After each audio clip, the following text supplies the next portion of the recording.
few short weeks away, and Run Pure Sports is gearing up for the season with the best deal in DFS. For a limited time only, we are offering new members a 15% discount for the life of their subscription, including Saber Sim subs. Simply use the promo code NFL15 when subscribing to take advantage of this great deal before our prices go up. And at RPS, we don't just give you access to one sport. When you subscribe to our premium service, we give you access to all of our content, including NFL, NBA, MLB, PGA, and so much more. And we're not going to charge extra for access to our preseason content either. Our memberships include all of our content, including the NFL preseason. The best DFS players in the industry give you access to their core plays and slate strategies for every sport and for every slate. Simplify your lineup building process by plugging in picks directly from the top players in the world. Watch our premium live streams to gain a huge edge on the competition. Our guys are live up to lock for the biggest slates, walking you through their last-minute decisions, analyzing breaking news and injury alerts for the major sports. Again, for a limited time only, you can access our industry-leading DFS content for 15% off our already low price. SaberSim packages are included, so sign up today using the promo code NFL15 for 15% off your subscription for life and start building winning lineups today.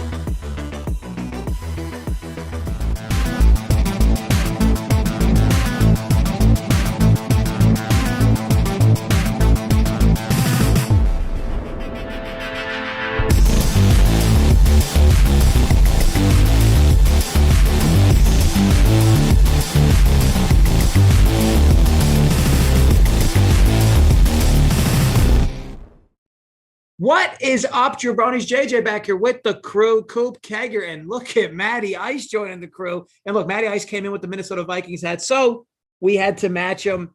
You got two Vikings fans and two non-Vikings fans. What could go worse?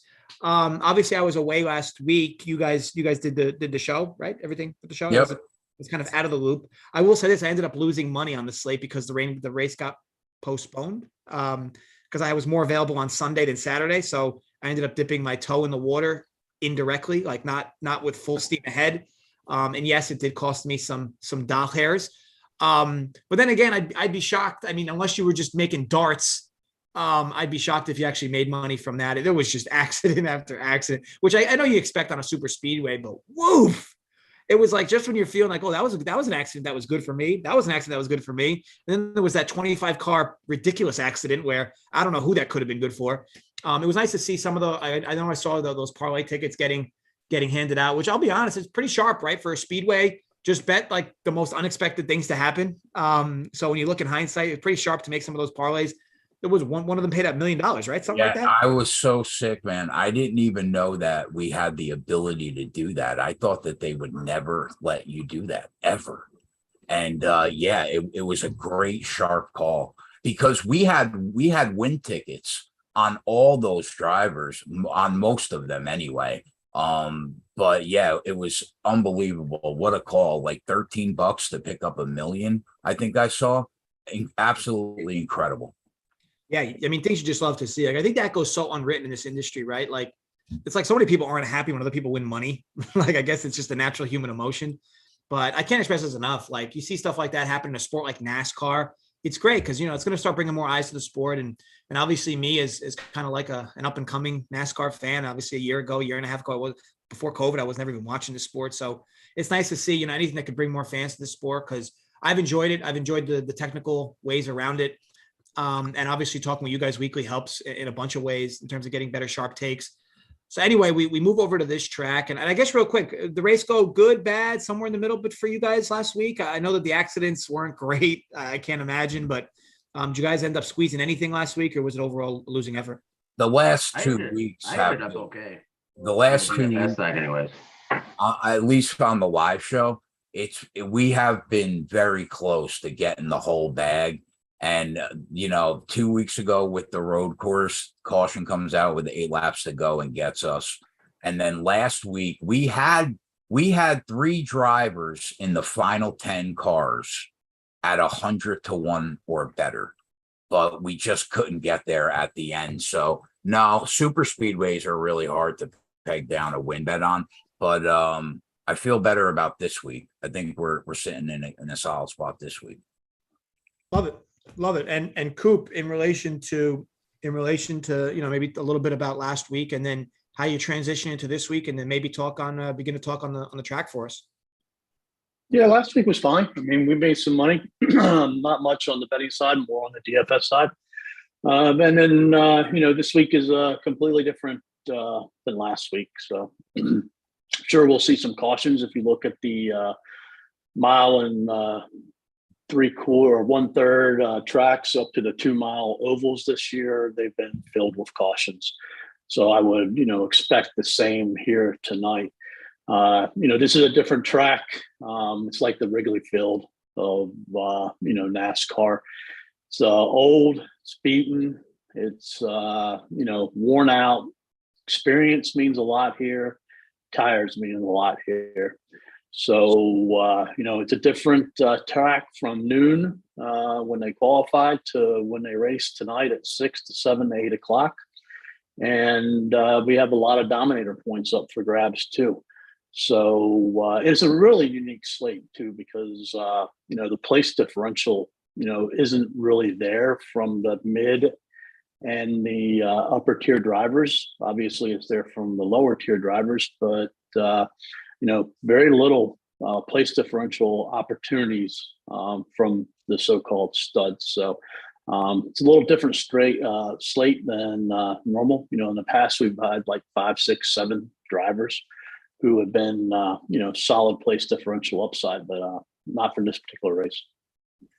Yeah, and Jay, on your end, obviously a track like this, the good thing with it is it's going to be a long race, right? And I also love the fact that it starts at 6 o'clock, which is nice. From a pre-race perspective, and anything you're looking for before we get Maddie's take pre-race, and then we start talking on Coop's course breakdown from a whole. Yeah, the only thing I would say is in terms of approaching the race, most weeks when Coop and I are nailing down the cars that we like, we really start with the manufacturer that we like first and build off of there. And this week, every manufacturer has multiple cars, I think, that are live to win this race. So it's really wide open. I feel good about the numbers that we got and where we qualified. But like Coop said, those numbers at noon aren't going to mean much at 8 o'clock tonight when the track changes. So it's a tough one today because it's wide open. Yeah, I mean, it should be fun on a lot of aspects. And I'm interested to really talk through a bunch of these drivers because you mentioned a good point. It's kind of wide open with manufacturers, and it does make it a little harder to kind of trim. Like for me, it's been usually easier to trim guys I don't like based on manufacturer, and the fades become a little easier for me this week. It's not really that simple. At least theoretically, we should get less accidents this week, than last week. But yeah, I guess time will tell. Maddie, on your end, what are some things you're looking for pre-race? And then Coop will go into your playbook. Yeah, I mean, this is one of my favorite tracks. I mean, it's kind of what you can consider, kind of a last of a dying breed. I mean, it's an old surface. It's a unique track. It's a driver's track. We go to a lot of these other tracks and we're so concerned about manufacturers and, aero and all that stuff. And this track really lends itself to the seasoned vet drivers. It's going to be a long race. It's going to be a grind. If you watched that Xfinity race last night, you could see Gregson when he got out of that car. I thought he was going to vomit. Right on the reporter. He looked like he was about dead. I mean, it's going to be a grind today. We usually see, some of the same guys come to the top, your Harvicks, Truex, Hamlin, Larson, those guys. I expect them to be up front most of the day.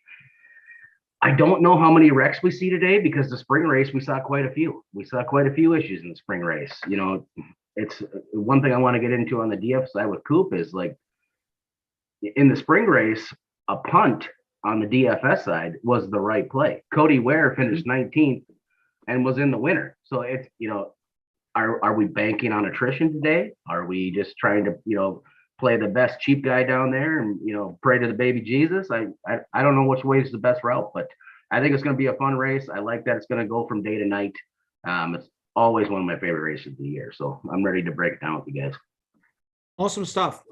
And guys, about 90 you watching. Let's let's get some likes up, right? We got 21 now. You guys can do better than that. JJ, last week we had like 150 viewers, but we had like 115 likes, man. Love it. You see, you guys are who needs me? Who needs me pushing it? You got the guys knowing automatically to hit the like button, But either way, I'm back this week and I'm going to be pushing for likes. Like that's what we do. I'm like a simp for likes. So let's aim to get them. Don't be shy. Go ahead and click that like button for us. And feel free to chime in the chat as well. We try to get to obviously anybody we can in the chat. And look, we're going to go through Coop's entire playbook, which is what I consider a little proprietary for us at Run Pure. Between the playbook, the core plays, we're going to run through it in NASCAR, but we do it in all sports, right? So again, and just quick shout out to Coop. I'm not sure how many more of these Sunday NASCAR shows we're going to have moving forward with us competing now with NFL. So with that said, it's just been a great year all around with this show. There's been a lot of good content, a lot of good winners given out in this show, between DFS plays, between bets winners. So look, you get it all at Run Pure Sports, and you can use the code NFL15, which gets you 15% off subs for life of the subscription. And it includes your Saber Sim if you want that for optimizers. I use Saber Sim to build these NASCAR lineups. And look, of course, you're going to get even more premium content with NFL between the DFS stuff, best ball rankings, all that stuff. Simon's done a great job with the best ball stuff as well. I'm going to be joining him on a show tomorrow for that. So good stuff all around. And I didn't even mention the Discord. So either way, be sure to like the video and subscribe. We're also sitting at like 9,900 subs, 9,990 subs on this channel. Help us get to 10K. We're basically pissing distance away. So help us get there as well. But much appreciated to all you guys who watch the shows and like them and hang in the comment section. Whether you're a silent stalker or not, we appreciate you. So either way, Coop, I've spoken enough. Let's I was going to say Tyler Hoop and Big T did a nice video breakdown of what they're going to do for NFL. Everything that's on deck. Love it. And so, Coop, I've spoken enough. It's now your time to shine. Let's go through the playbook, which you've done tremendous with all year. Yeah, so the dominators, we have quite a few who could end up leading laps this particular race. Last in the spring, we had 6 different drivers lead 20 or more laps. Only one led more than 45, though, and that was Joey Logano. So, I figure, we're going to have something similar to that again. The thing is with this race is once, they run 15 laps, 10 laps on these tires, they're going to be hitting pit road as soon as they possibly can. So you're going to have a lot of pit stops, a lot of variation between the lineups. And what'll be interesting is like if we have back-to-back cautions and, do we have drivers who, pit and then others that stay out, or let's say they run 7, 8, 9, 10 laps. And then it's more of a question, do you, and then it all depends upon what stage of the race it's at too. So you're going to see some variation throughout the starting lineup. I start off at the top with Kyle Larson. The kid is unbelievable here. His driving style and this track just mesh so well. He hasn't been able to pull out the win yet. He's has like 4 top 5s in his last 5 races here. He's been extremely competitive in all those races. And I think the piece I like about Kyle Larson the most is he's probably one of the few, maybe one other driver who he can afford to mess up in this race. He can hit that wall. He can spin out. He can get a pit road penalty. He can do whatever, and he'll find his way back to the front. The kid's just phenomenal here. And if there's one driver who I could see go out and lead 200 laps in this race, it would be Kyle Larson. If he has a clean car tonight, nobody is going to stop the kid. He's just, I don't know. It's just something with this track and him and his driving style. So he's my favorite by far. I'll be very, very overweight on him. And then, Denny Hamlin, I like him too. Qualifying 11th. He has very good success here. He's had very good speed recently. He's just had some, bad opportunities. And again, I think Denny's the other driver who, if he has an issue, he can overcome it because he's so good here. Kyle Busch, I think, is a driver that many will stay off of because of his most recent, issues of being able to finish races and things of that nature. I like him. He was very good on the long run speed. Tyler Reddick, if you like Kyle Larson, you have to like Tyler Reddick because they run well together at the same tracks. The two drivers I'm going to probably stay off of are Chastain and then Logano. Logano is going to get a lot of ownership. He's a little cheaper than some of these drivers. He won the spring race. His long run speed concerns me. The other piece that concerns me is he able to adapt to the changes in the track? We saw at Richmond, he got off to a very good start, led a lot of laps, and then as the race went on, he was overtaken. So he's the one I'm going to probably stay off of. Chastain's the other one. I think Ross will be good. I just don't know if he has quite enough speed to compete with the top tier drivers here. He did good in the spring. I think he's going to help take some ownership away from all the other drivers above him. The Kyle Busch, the Kyle Larson, etc., Denny Hamlin. And then Chris Bell. I expect Chris Bell to be probably the most popular of the guys who can, lead laps because of his price.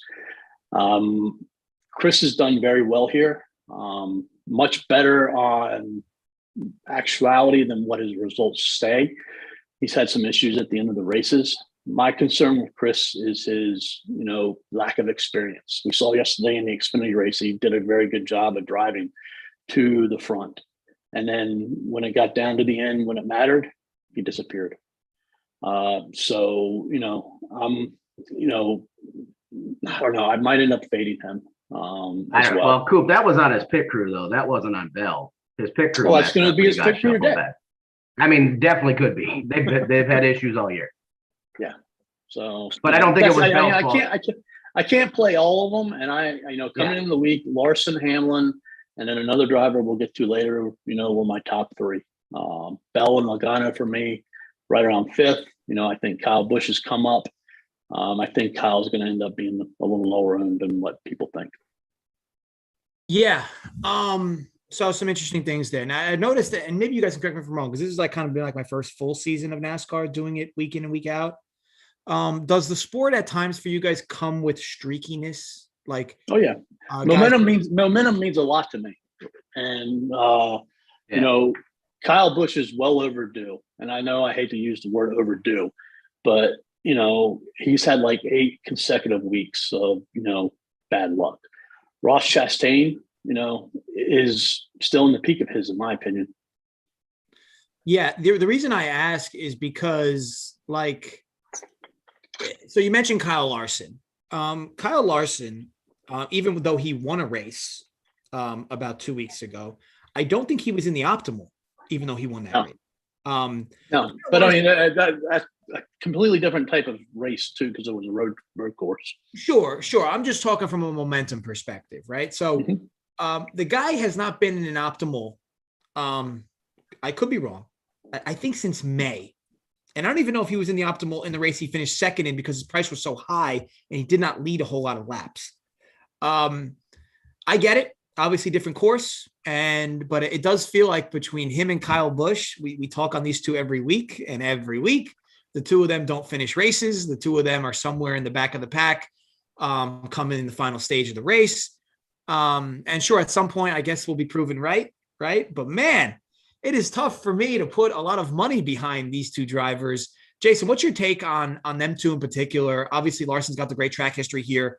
And maybe obviously pushed himself to the front. He's coming from 7th, so he gets a little place differential too. Second favorite for the race. What's your take on him and Kyle Busch? I do agree on the Busch aspect. I think he's been a little unlucky, but some of the things it looks like he's kind of caused himself, Kyle Busch. I'm not speaking on Larson. What's your take on those two drivers, Jay? Yeah, it's hard for me to get on Kyle Busch. Momentum does mean a lot here, and his season has gone so bad for him that I have to see him dig himself out of the grave before I'm going to feel comfortable putting money on him, unless we have to get on him live because he looks like he's going to win the race. As far as Kyle Larson, to piggyback off what Maddie and Coop were saying, his style specifically, nobody on the circuit drives the wall better than Kyle Larson. At Darlington, in order to be optimally successful around the corners, you have to ride the wall as close as you can. That's why they call it the Darlington stripe. Everybody's going to bump that wall tonight. And the two best drivers, I think, in the sport are him, number one, and then Tyler Reddick in terms of driving the wall. In addition to that, what Maddie said in terms of like, experienced drivers are going to win the day like Harvick and Logano, tire wear is everything here. So I think that the skill level of the driver today means a lot more than it normally does. It's less about the car today, more about the driver, in my opinion. But Coop sold me on Larson, so I'm probably going to get a piece of him at 7-1. I didn't really like him going into the week. I have 3 guys I like that we'll end up talking about, but he sold me, so I'll have a piece of him at 7-1. In terms of Busch, I have to see him do it first, or get on him live in a spot to hedge off my action. You know what I mean? Yeah, and it's been tough. Oh, go ahead. I was going to say the issue with waiting on Kyle Busch is, you can't, because as soon as he wins, you're not going to get a good number on him, man. Well, Coop, you know what? If that's the one race that we don't get a Kyle Busch winner, based on what we've seen this year, that's okay, because we're probably not going to miss another one. I've buried so much money in DFS this year on Kyle Busch. If he wins one race, I'm going to survive. It is what it is. I've put so much money. I've been overweight on Kyle Busch, I feel like, over 60 or 70% of the season. And he has just buried profits for me all year. The new Kyle Busch, man, he's a different persona the last couple of weeks, man. The thing I like about Kyle this week is, they've had such issues with the damn car week after week after week, even in practice, that he must like the car decent enough that he went out and made an extremely long run in practice, which I think is something to be noted. He ran 30 laps. Practice is not long, so he must have thought the car was decent enough that he wanted to go out and see what it did after the tires got wore. Now, he's not my favorite today. I'm going to be all over Larson. I'm kind of hand in hand with Coop. I'm all over Larson. I'm highly exposed to Larson. Go ahead. No, go ahead. Finish. Yeah, so I'm highly exposed to Larson today. I love piggybacking off guys who race on Saturday. I don't think you can get enough track time at any place. So Larson's the best wall rider here. I think you have to consider Reddick, like Coop said, if you like Larson. And Reddick probably comes in pretty damn low owned today, because people are going to be scared to play him. I like Kyle Busch. I don't think you can play, Busch for me is only like a GPP play. I wouldn't play him in like single entry or something like that. Probably. I'll probably stick with Larson in there. Other than that, I'm not going to play much Chastain. I don't think he has the best long run car here, so I'm gonna stay off of him. Obviously, Hamlin, I think it has to be considered. I mean, Hamlin's probably been the best car consistently all year long. They just find some way to cock it up every single week, similar to if you watched the F1 race this morning with Ferrari. They just, same sort of deal. They just can't get it right. It's either a speeding penalty or the pit crew or something ridiculous. But when it comes to the top guys, for me, it's going to be Larson, Busch, and then probably I'll take some shots on Hamlin and Reddick.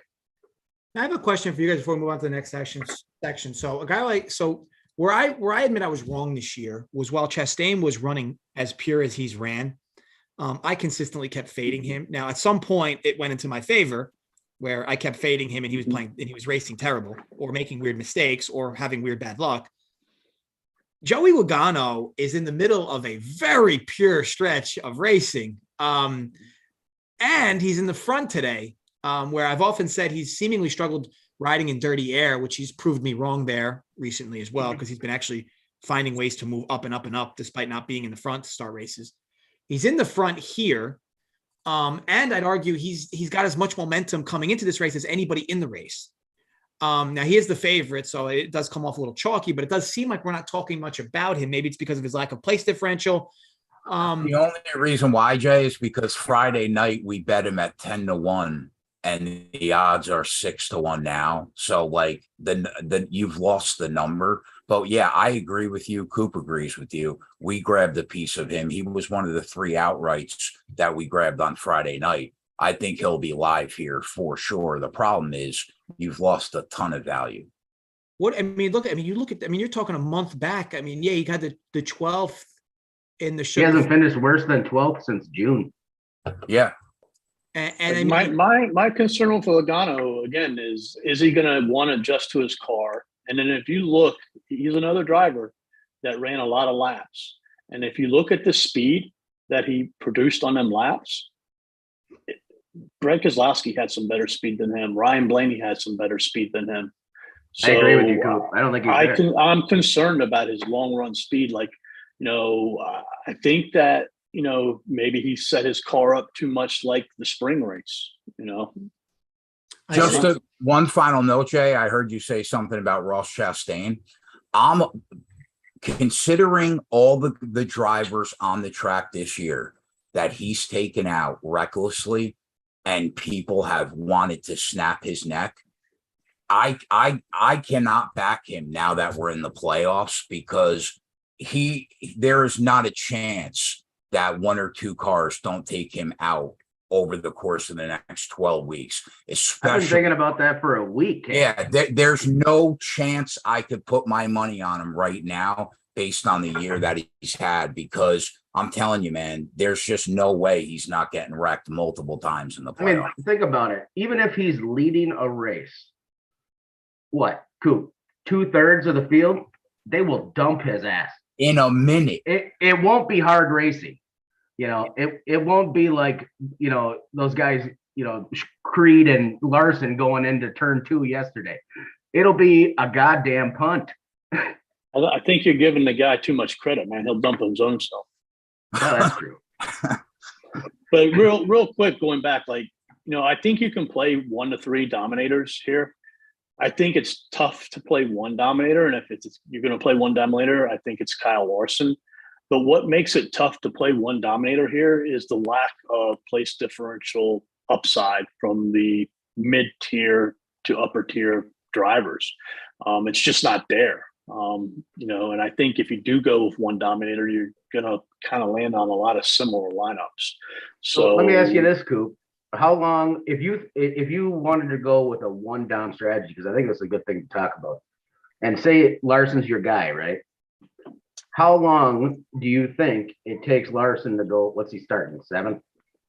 Yeah, I think Larson can be in the lead by lap 10. You think his car is that good? Well, I think it's 7th. He's starting 7th, which should put him on the outside to start right away. So I think he could be up to 4th in the first 2 laps. So I just think he's starting well. I think the toughest pass he's going to have in the guys in front of him, just me personally, I think is going to be Byron. Byron's car looks pretty damn consistent. Yeah. I mean, my one concern about Kyle Larson is similar to Joey Logano. We've seen Kyle Larson do really well at the beginning of races.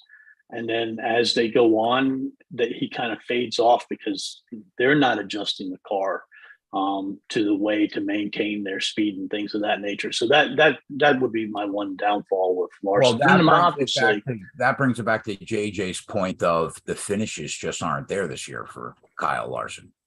Right, but if he goes out and leads 150 laps and finishes in 3rd place, you better damn well have him. God, I can't express enough. I'm so fucking frustrated. It was honestly like 4 weeks ago. He started the race at the front.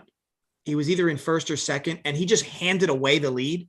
And they said on the broadcast, we're early on. The Larson team was not looking. Oh, that was Chastain, right? Chastain blew right by him. He's like, early on, we weren't looking to lead the race. We just wanted to be in the mix. And then there was another race that he was leading at either at a potential pit stop or or where he had already pitted. He didn't have to double pit. And he chose to double pit and lost all the track position and never came back up to the front. There's just been all this weirdness around what the pit crew has done in relation to him. I'm sure he's had the car. Their strategy this year has been seemingly completely fucked in every race. Keep in mind though, too, guys, it's playoff time now. The playoffs are starting. I expect the cream to rise. to the top. Like Larson's a guy you want to get on before everybody gets on him.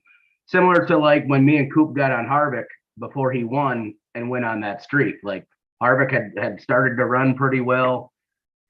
We jumped on him that week. We've been riding him ever since. I think Larson's that type of driver similar to Harvick, and you couldn't ask for a better fit track wise for a guy to, start whooping some ass. Yeah. I mean, I wish he wasn't what he's priced at, because his price is. I like that. I hope it keeps his ownership lower than it should be. I don't know if it will. Coop, what do you think he's going to come in at ownership wise in the $15? That's tough, I don't man. know. I have a feeling a lot of people go to Hamlin. Yeah, I don't know. I think it's all spread out because Joey's going to take a lot away. Ross has a little bit. Hamlin, Bell. Chase Elliott, who we haven't got to. Bell's in a different category. Bell's going to be uber popular. Yeah, I look at the top 6 drivers, right? It's even tough to say the top. Well, I guess anybody 10K or higher. And I know we have to move the show along. I just want to talk on this quick. Elliott's going to see exposure, but he's going to see exposure for different reasons, right? Because he's got the place differential. Hamlin's going to see exposure. Larson, obviously is going to see exposure. I think Reddick's going to see some exposure just because out of all those guys, he starts at the highest point. Kyle Busch, look, I'm sure people always play him, so I'm sure he'll get ownership. You're probably right. It's probably going to be a mixed bag. It's probably going to be like all those drivers are probably going to be somewhere between what do you think, 10 and 30%? All of them? I would be surprised if Reddick's not the lowest owned of those. Definitely could be. You think he's going to be less than 10%? I think in the higher up contest, definitely. So Jay, what's your strategy? How many DOMs do you think you'll play on most lineups? Yeah, I mean, it's easier to do when I hand build. So I'll hand build the 555 ones, but in the $15, I'll try to create as much rules as I can, but it's hard to pinpoint it exactly. But to answer your question, I will likely have 2 dominators max in these lineups. I think Chris Bell is more popular than all 6 of them. Yeah, but to your point, he's in a different price range, right? So right. He's going to be popular. I mean, he's going to be uber popular at that number. But I'd argue maybe Byron could see some popularity as well. Coming from 3, he's only $200 more. Yeah. But either way, I guess we can move on. I know that not to beat a dead horse, but I know we need to move this along. Place differential. We briefly discussed it. I know Elliott's going to have to be in there, Coop. So you could talk a bit on Elliott and then talk on some other drivers that you like, because I do think there is some chalkiness in place differential today as well. Yeah, there's only 2 drivers in here, one being Chase Elliott, and he's going to be popular. How popular I'm not quite sure. This isn't one of his best tracks, but it's a track that he is getting better at every time that he sets foot on it. He's not, well known for his tire wear management, but again, every single time he gets out there, he gets better and better and better. So, the other piece too that I like about Chase Elliott is he's one of 2 teams, who has shown the ability to be able to adjust the car throughout the race and make the car better. So I really like Chase. He's got to finish 7th. I think he has some outside dominator upside too. I wouldn't be surprised, if Chase Elliott ends up winning this race. So the thing with he qualified as bad as he did, because he did in the spring too. Yeah. The thing with Chase is how do you play him? Because if we have one dominator like a Logano, that's much more in favor of him. But then if we have like 4 or 5 drivers who get 30-ish laps, 40-ish laps led somewhere in that ballpark, that's going to hurt Chase Elliott because there's a better chance that those drivers could end up outscoring him. So, he's not a free square by any means. Then you have Daniel Suarez. Suarez failed tech 3 times. He's going to have to do a pass-through on one of the first couple laps. This pass-through is going to put him a lap down. The whole key to Suarez is how the first stage flows out. If we get a long green flag run, Daniel Suarez could end up being 2 laps down by the time it's all done and said. Also, just so I'm clear on that, Coop. So Suarez is actually going to start the entire race a full lap down? Well, he's going to start on the lead lap. He's got to take the green. And then within the first 2 or 3 laps, he has to come in and serve a pass-through penalty. He doesn't have to stop in his pits. He just has to go down pit lane all the way through at the speed limit. Anybody else have to do that? No, nobody else. Only Suarez. So, that's going to put him a lap down.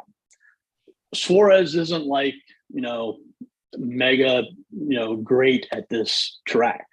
So if we see long green flag run, he will probably end up 2 laps down. So he is somewhat of a risk. But again, if we see a caution in that first, 20, 25, 30 laps, he's probably going to have a good shot at being the first lucky dog, depending upon how soon it comes, because it won't take them long to put down the back leaders as far as the lap goes. But, again, it's not a free square by any means. Even if he gets a lap down, then if we see a lot of attrition, that could help him there too, as long as he's not involved. He needs a 19th to cash, his value. I don't know if he has that upside, unless we get a really quick yellow and he gets back on that lead lap. Here's my issue. I don't know. I mean, I'm sure a lot of people will know, but like, how many people or how many people you think when they're building lineups today know for a fact that he's going to start the race practically going to start the race a lap down? 50-50. I would say the same. Is it right there? Like if I click his name, does it say it? I mean, obviously people watching can see it, but do you know how long it is, how much time it is to do the pass through? Because I'm looking at this, it's like, I'm looking at like the next guy who's going to go a lap down, right? Because I think that's the biggest thing when it comes to Daniel. If he doesn't get a caution, is BJ McLeod. He's running 30s. Logano qualified with a 29-1. If it stays green flag for 30 laps, Suarez is going to be dead. I mean, dead.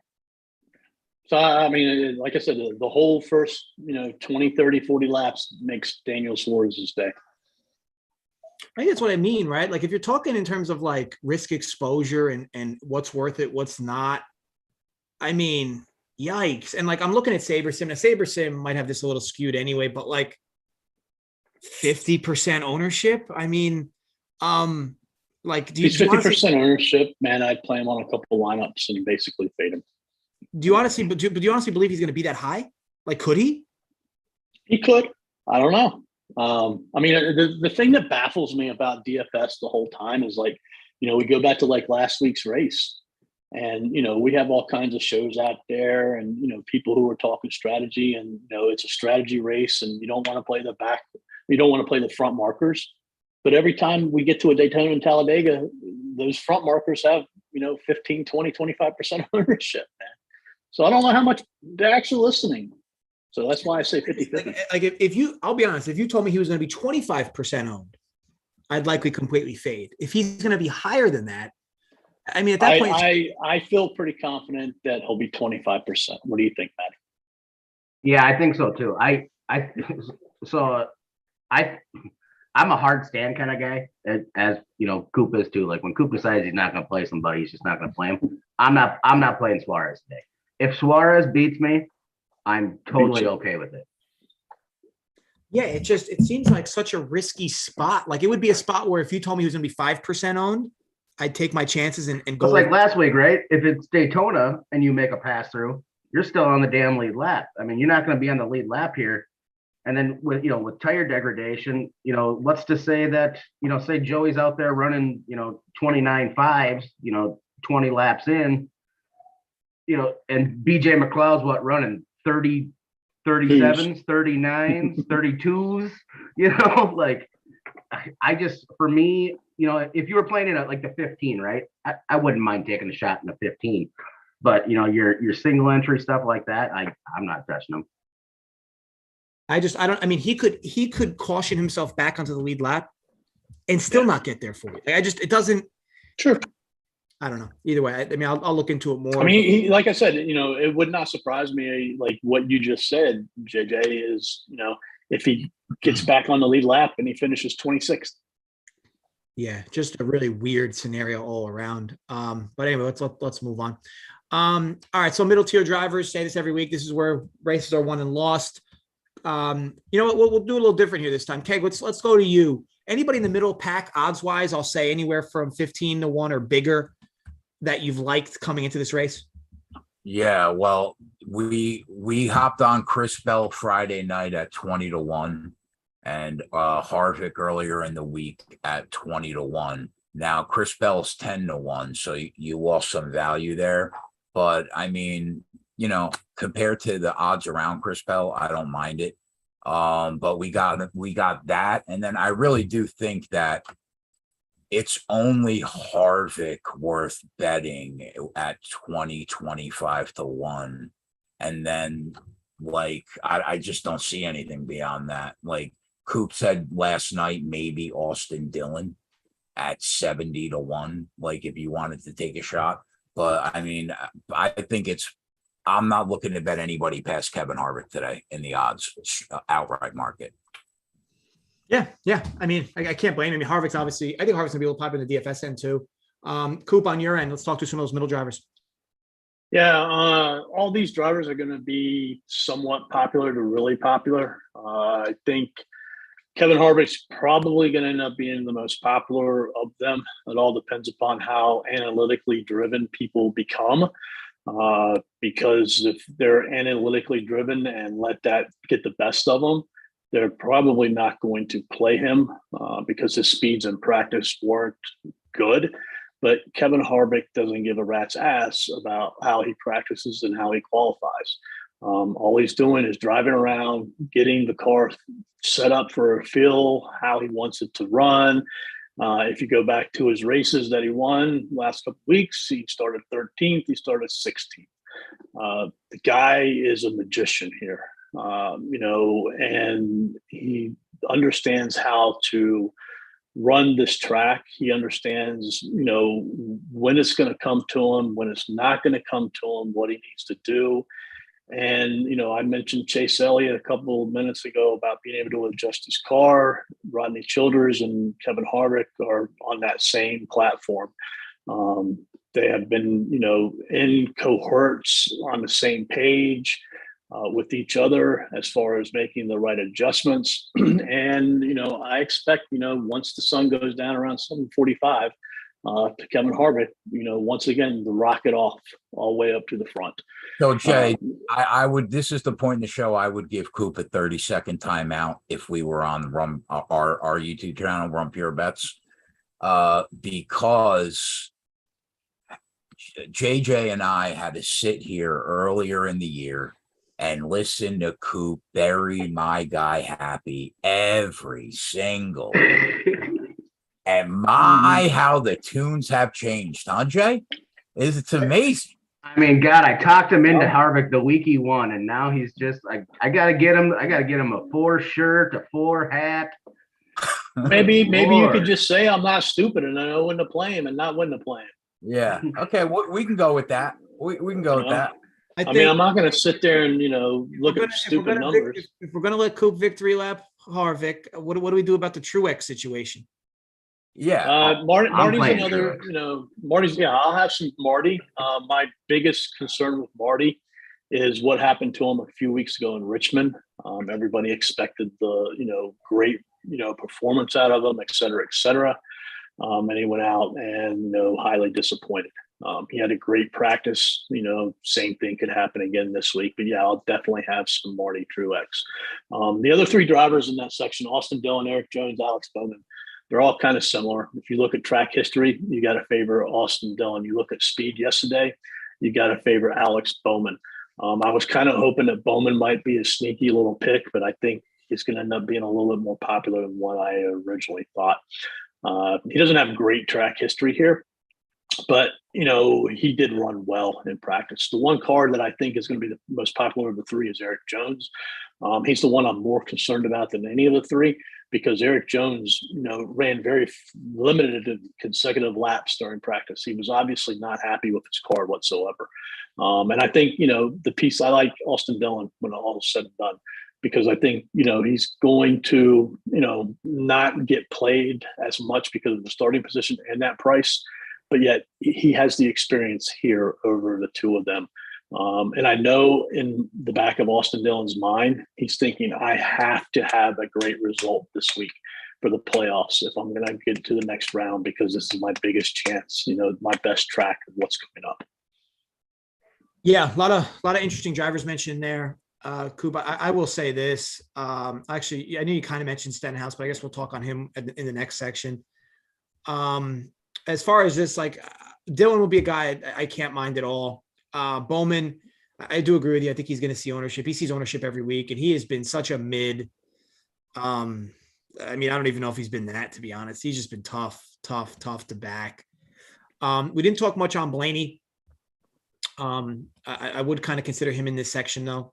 At 9,200. Blaney's been terrible here. This is as cheap as He's terrible here. This is it. Well, just to be clear, I just want to be clear. I'm a leverage guy. Okay. He's horrible here. I don't I think he averages a 19th place finish is what I read this morning. I think overall, if you told me Blaney's going to, well, here's the thing. So if we agree, a lot of people have that information. Do you think Blaney's going to be less than 10% owned? Yes. Yeah, I don't care how low he is owned. Like, I just can't see Ryan Blaney going up and competing with Kyle Larson, Kevin Harvick, Denny Hamlin, Kyle Busch for dominator points. I see him, falling back to 10th, 11th, 12th, 13th place would be a good finish for him. Just to be clear, though, Coop, in terms of price, he wouldn't need dominator points at that price. He could easily, to me, he could finish third. And I don't think there's no way he'll be in an optimal lineup without dominator points at his price. The last 60 seconds of this show is the reason why JJ ships $100,000 tournaments. This is why. Hey, cool. This is why. I got to get my notebook out and learn. I want to be clear. I'm not going to act like I know. Obviously, Blaney's cost me a lot of money too this year, but we talked on how we were on high we were on Kyle Busch, who doesn't even fucking finish races. Ryan Blaney's 1,500 cheaper, starting from a few spots back, and we hate him, but we love Kyle Busch. Can I get rational? We like Kyle Busch, who's going to see ownership today. We don't like Ryan because Kyle Busch has one here, and Ryan Blaney averages a 19th place finish. I think, wouldn't be. Go ahead. But for me, I just don't think. This is very similar to like Chase, right? So it takes time for drivers to get good at this track, in my opinion.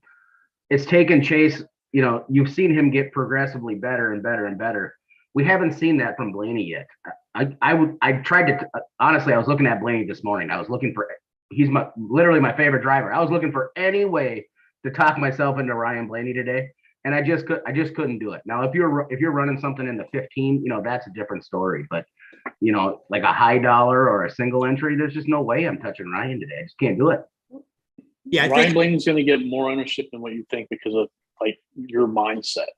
Because there's going to be other people out there with that mindset, and I would not be surprised if I don't even Kyle Busch is lower. I don't think it'll be that cool. I think it's the name. Like I've just seen it all year. Any spot I've thought guys were going to see no ownership because they're not racing good. They have bad track history. But people will look at his price, look at his win equity in terms of 16-1, and they're going to play him. Now, shame on me if I look and Blaney's 6% owned and I don't play him at all, I'm going to be pissed at myself. But to your point, guys like Ryan Blaney just seem to always see ownership, and he's a cheap price. He's got good win equity here. That's all. When people build their optimizer lineups, that's what they're looking for. It wouldn't surprise me if Blaney's in there. So with that said, that was why I asked you, what do you think he's going to be owned? Do you think he's going to be 15%? Do you think he's going to be 10? Do you think he's going to be less? If he's going to be less, I want exposure. If he's going to be more than 10%, I want. What do you guys think like Truex comes in at today? Because like Coop's saying that he had a letdown like before what he did, but I think this is a great spot for Truex. The pressure's gone now. Truex is going to have to see ownership. To me, Truex is going to have to see ownership because he's 95. He's got good place differential upside. He's got good win equity. I don't know how he wouldn't see ownership today. Yeah, I mean, like my thought is when you're building, right? If you want to go with two Doms, it's tough to play Larson, Truex, and then say everybody's playing Harvick or Bell. When you think of roster construction wise, is Truex the guy that gets overlooked because everybody wants Harvick and his 13 straight top nine? Maddie, I think Truex is going to get ownership today because a ton of people are going to go look at those lap averages at 20, 25, 30 and see it up towards the top. I'm very, very heavy on Truex. I love Truex today. I think the pressure's gone. He's got no pressure now. Him and Blaney have been battling for weeks. you know, he's a vet. He loves this track. I think he's led the second most laps on this track, maybe if not the most in the 5 or 6 years. I love Truex today. I look at Truex today as good chalk. Like I don't look at him as bad chalk. Oh, I think he is too. I think he's going to be 30% owned, 25 to 30% owned at that price with his win equity. You look at the lap times. Coop, am I crazy for thinking Truex is going to see 25% ownership today? No, I don't think he wouldn't be surprised if he does it all. You know, I love playing Harvick, Larson, and Truex together. You know, the three of them. Real quick, back to Ryan Blaney. He's raced here 11 times. He's finished in the top 10 once. That was an 8th place finish. He's led 17 laps his entire career here. That was definitely a caution cycle.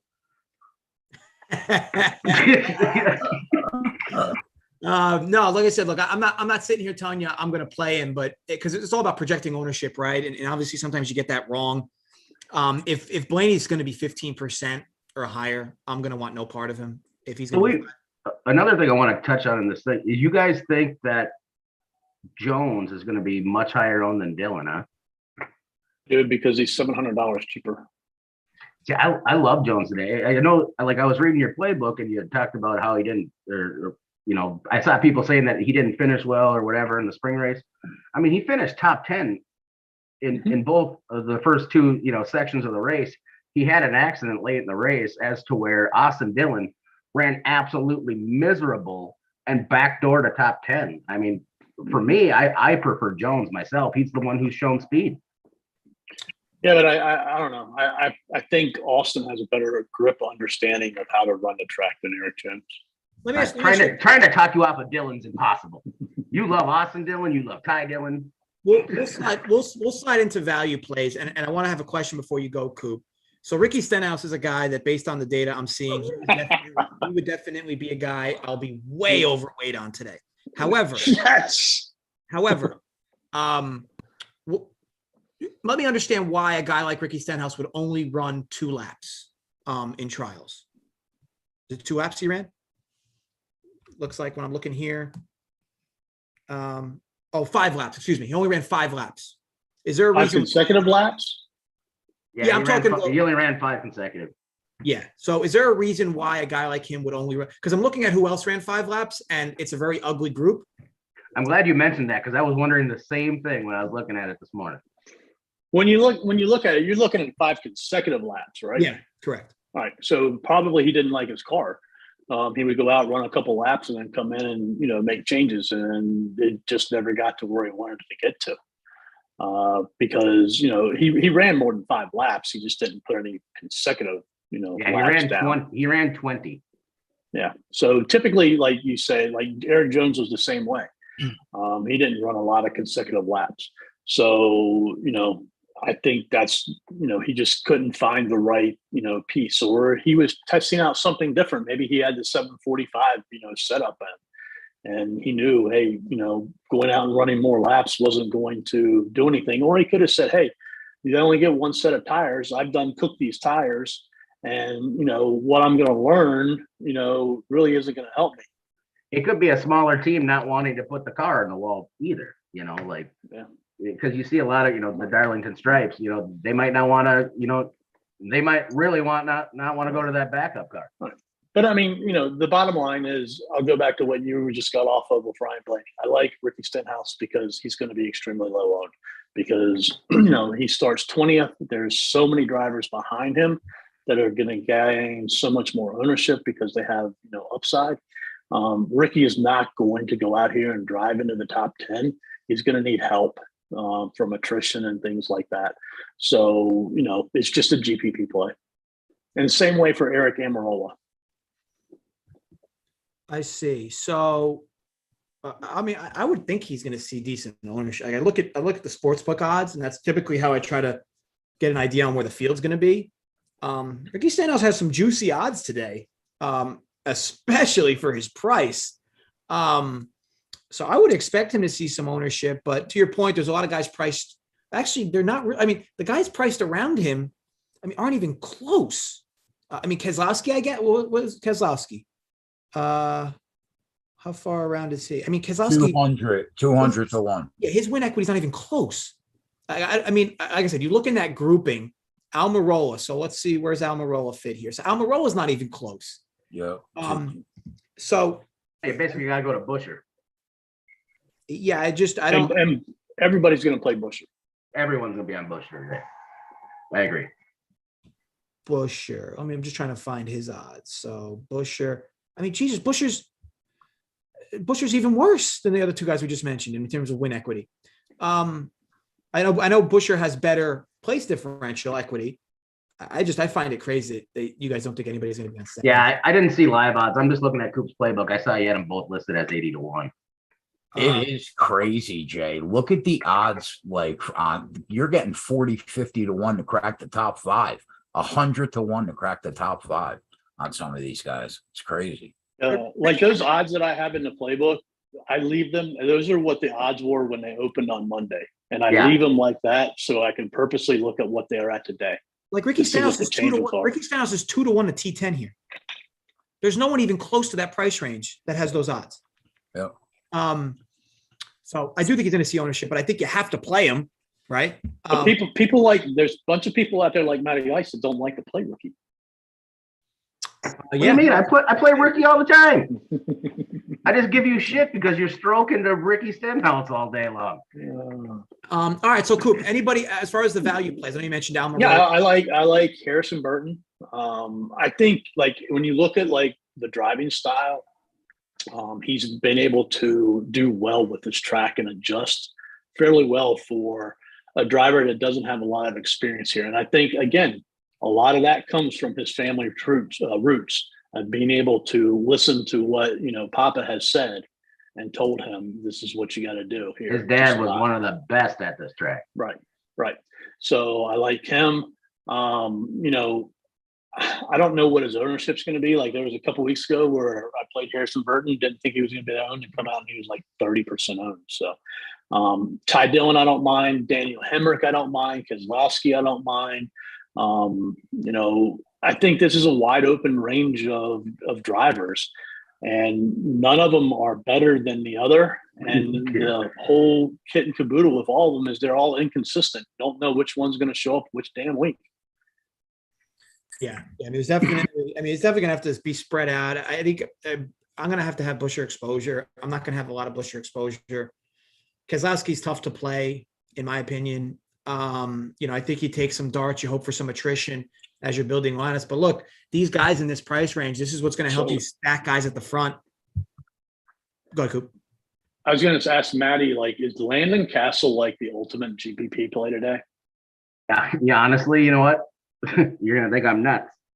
But I've actually looked at him and JJ Yaley today. Yeah, but like nobody in their right mind is going to play Landon Castle. He's starting 26th and he's 6.1K. Mm-hmm. I mean, if like Landon Castle, some of these vets who are used to, like even Yaley, like if you looked at where Yaley was running in that Xfinity race yesterday, he was running top 20. He was running well. He's, been here many times. I think he finished 24th here in the spring, or maybe 19th, something like that. I mean, it was 23rd. So he finished 23rd here in the spring. Like I tried to punt yesterday. I took a punt on Brandon Poole in one of my builds, and he broke a axle right away, which is fine.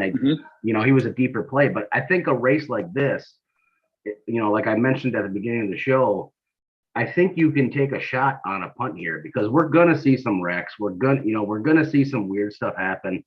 And when I went back and I was looking at it, like I mentioned, Cody Ware, he's the cheapest guy on the slate. He finished 19th in this race in the spring and was in the winner. So, I mean, this is an interesting race. Like, do we see as many flats as we've seen in, the last 10 years with the old car? I don't know. But when I was looking at the board here, we had 12 cars not finish the race in the spring race. Like my issue with playing those guys is like, I feel like if you play one of them, you have to play all four of them because you don't know which one's going to do it. Absolutely.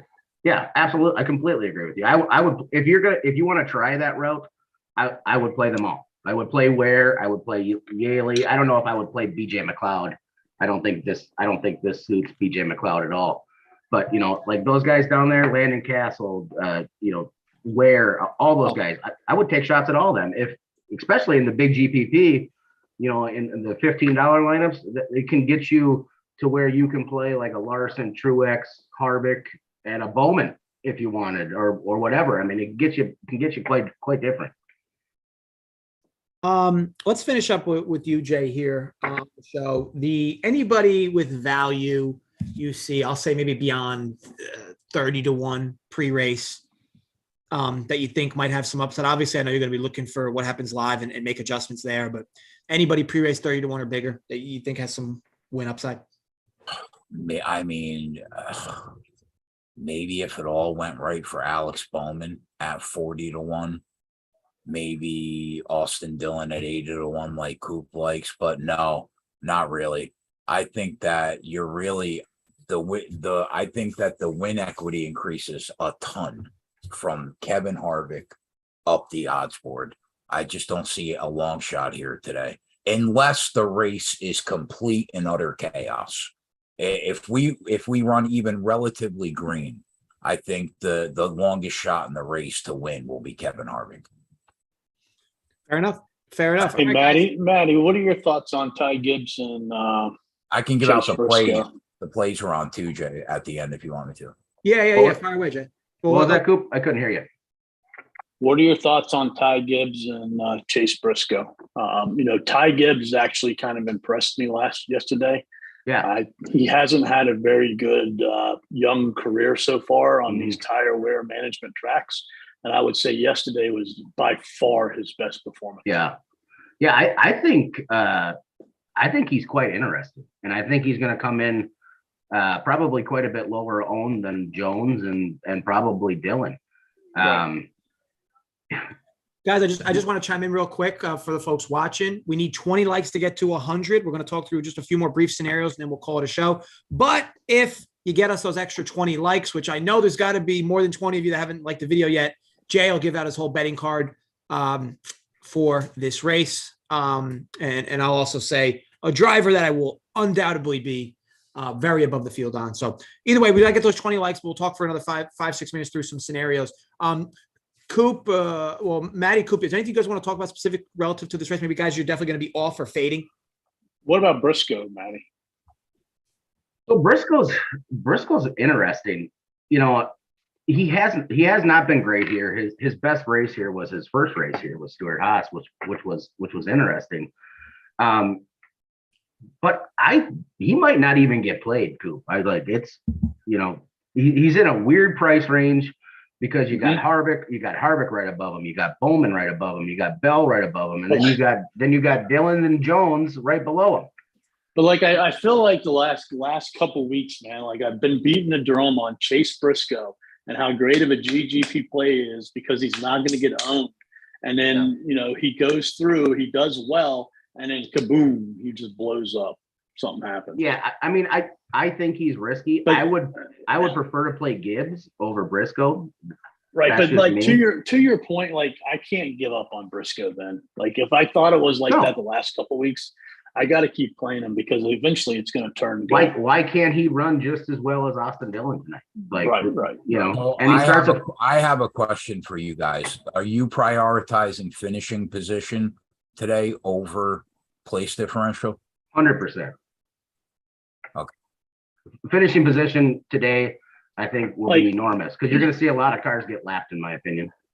I think a real crazy, unique build in one of these GPPs is to look for an attrition-filled race and play two drivers at the top who you think are going to do well and get the dominator points and finish well and win.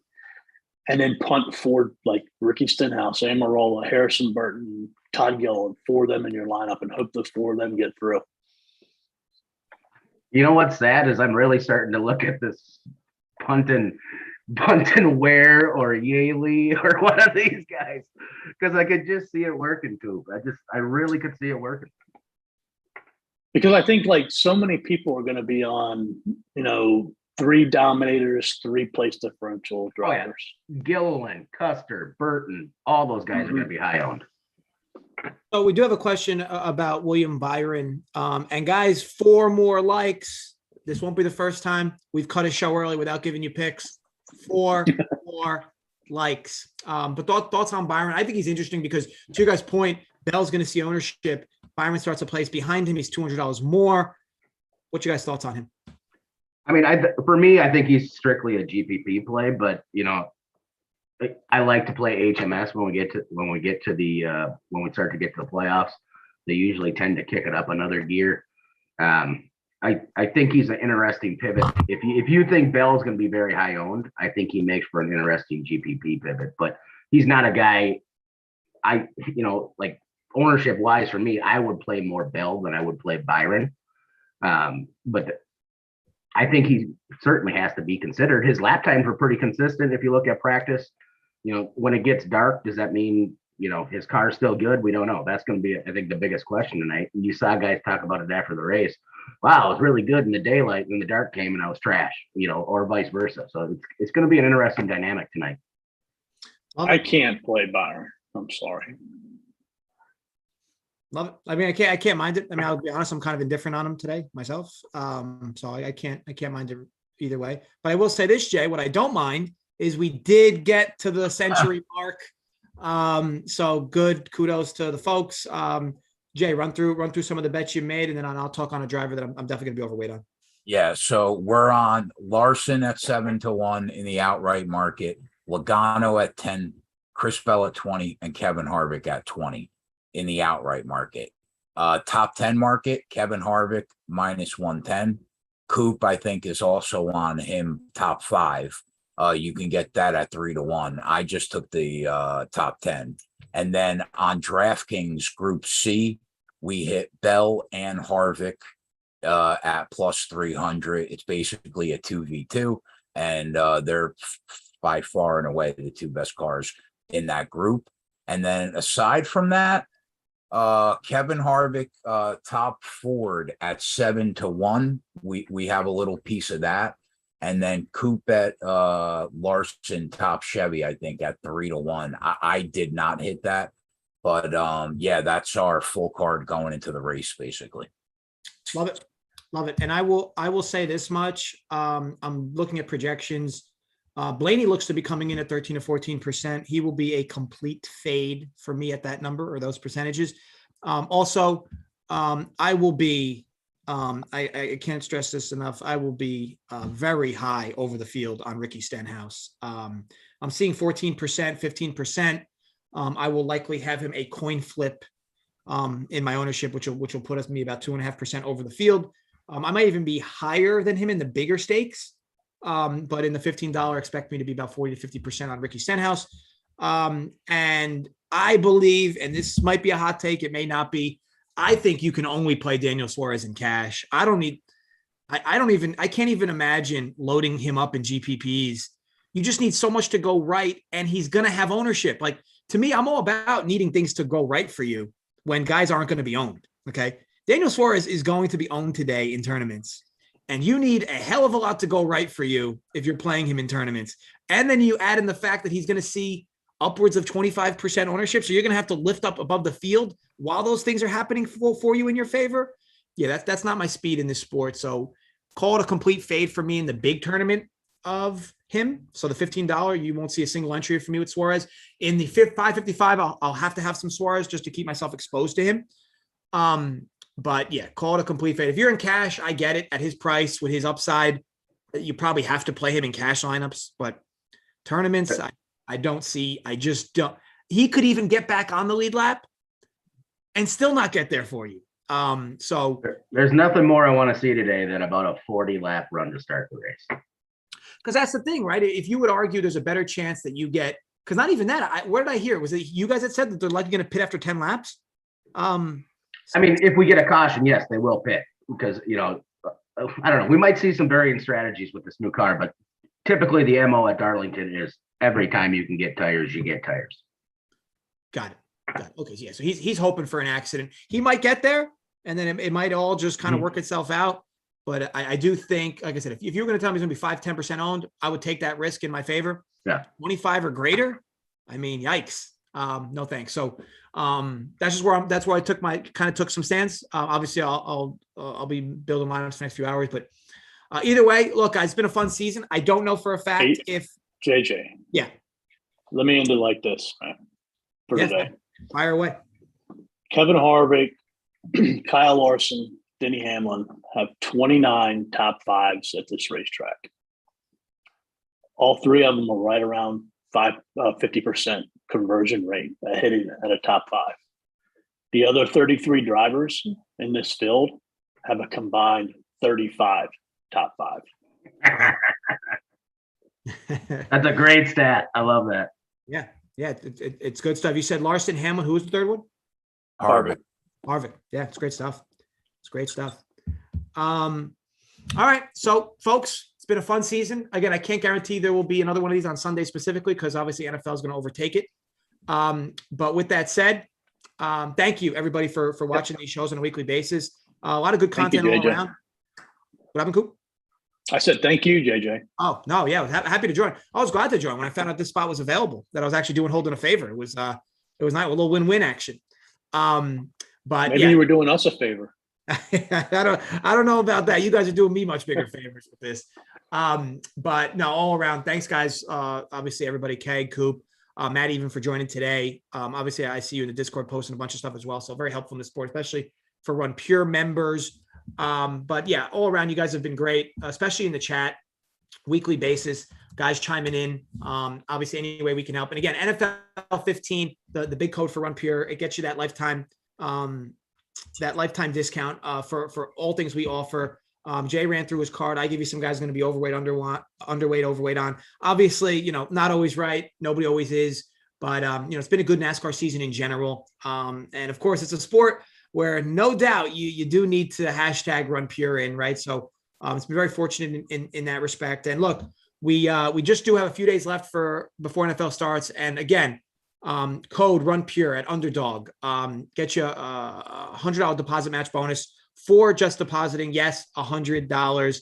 So definitely look into that. And of course, we're going to have a bunch of NFL shows this week. We continue to do the up to lock stuff for MLB. Just because NFL starts and college football starts doesn't mean anything else stops.